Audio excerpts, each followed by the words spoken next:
राधा और रुक्मणी की कहानी। एक रात नींद में श्री कृष्ण के मुख से राधा का नाम निकला।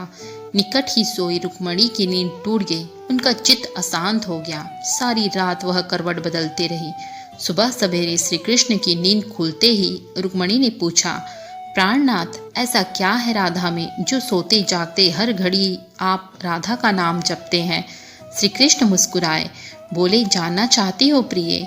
रुक्मणी ने हामी भरी। एक परीक्षा देनी होगी तुम्हें, कहो तैयार हो? श्री कृष्ण ने पूछा। रुक्मणी तैयार हो गई। श्री कृष्ण रुक्मणी को लेकर यमुना तट की ओर चल पड़े। राधा को भी संदेश भिजवा दिया गया। जब तीनों यमुना तट पर पहुंचे तब श्री कृष्ण ने अपना एक केस तोड़ा और उसके द्वारा यमुना के इस पार से लेकर उस पार तक एक महीन पुल बना दिया। उसके बाद श्री कृष्ण ने यमुना से 2 मटकी भरी, एक मटकी रुक्मणी को दी, एक राधा को, और बोले, मेरे प्रेम का स्मरण करते हुए ये मटकी पुल के पार पहुंचा दो। रुक्मणी मटकी लेकर पुल पर चलने लगी। कुछ दूर पर चलने के बाद जब उसने पुल के दूसरी ओर देखा तो सशंकित हो गए।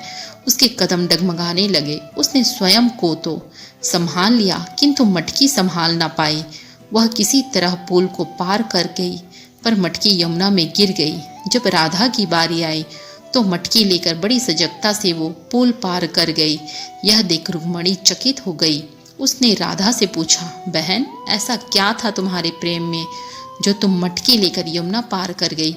राधा ने उत्तर दिया, बहन, मैंने कहाँ यमुना पार किया। प्रिय के द्वारा मेरे हाथों में दी गई मटकी ने ही मुझे पार पहुँचाया।